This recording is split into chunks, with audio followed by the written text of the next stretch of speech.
How's it going, Bruins fans? Welcome into another episode of the UCLA Bruins Insider Podcast from the Fans First Sports Network on Sports Illustrated. My name is Tom Cavanaugh, your UCLA Bruins Insider.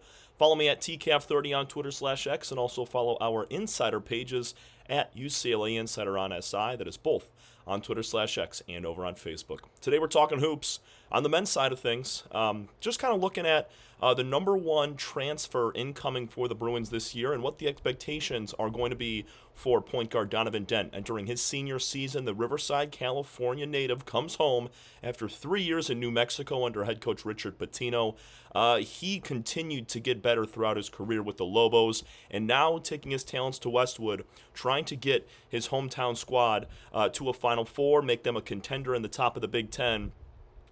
But I just kind of delivered this story talking about, what are the expectations? And it's tough to put a lot on a guy, because coming in, as soon as Dent committed, you had John Rothstein from CBS, you had a bunch of other college basketball gurus that had UCLA as a top 10, 15 team as soon as Dent made his commitment. So that's a lot riding on the shoulders. UCLA was not a ranked team for more than 2 weeks last year. And now they're just a preseason top 25, maybe a top 15 team, which is pretty impressive. That is kind of because of how Dent played last year and what he's going to be able to do for the Bruins this season. So, you look at his numbers from last year, it was nutty. He put up 20.5 points, 6.5 rebounds, 6.5 assists, 2.5 rebounds, a steal and a half per game as well. He was the only player at the Division I level last year to average over 20 points and over 5 assists as a point guard. So he's a special talent. 6'2", $185 is what he's listed at currently. And he was just the catalyst for a New Mexico team that went and won the Mountain West regular season title. They made a second-round appearance in the NCAA tournament, ultimately losing to Michigan State. But now Dent coming over to UCLA, he's going to get the reins. He is the point guard of this team. Now, from my perspective, when I'm thinking expectations, you look at his numbers from last year, as I mentioned, it's really tough to be a guy that's averaging 20 points a game or more in the Big Ten. Now, it's not knocking the Mountain West, but that's a conference where you can, put up bigger numbers. Big Ten, just like football, traditionally, it's more of a hard-nosed defensive conference, and it's tougher to have guys. Remember John Tonje, he was great last year for the Wisconsin Badgers. He was only averaging about 16, 17 points. And a guy like that going over to the Mountain West would have been in the 20s for sure.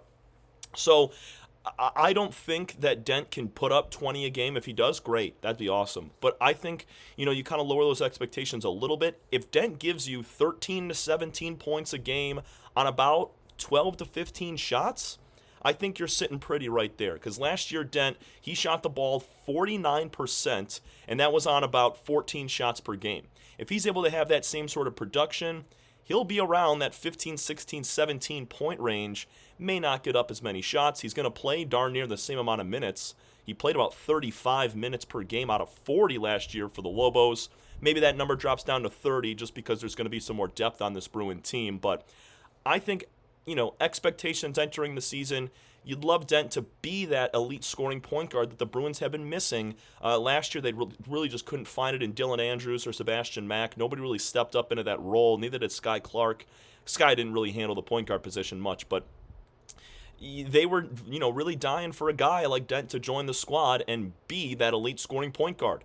And even if he gives you 12, 13, 14 a game, that's a leg up from what they got last year. And you look at the assist numbers, 6.4 last year, 5.4 2 years ago, so he's on a steady incline.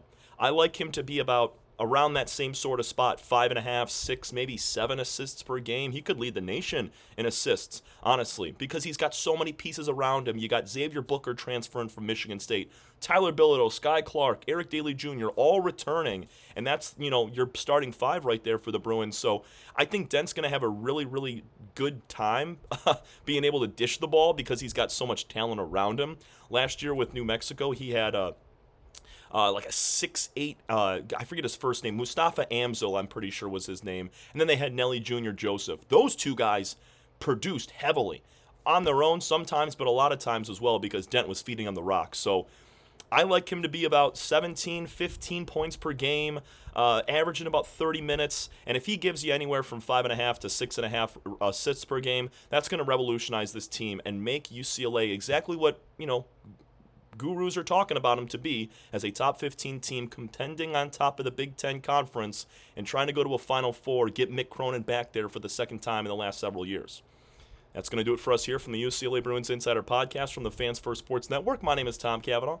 Follow me at TCAV30 on Twitter/X, and also follow our insider pages at UCLA Insider on SI, both on Twitter/X and over on Facebook. Thanks so much, everybody. We'll talk to you again tomorrow with more UCLA Athletics.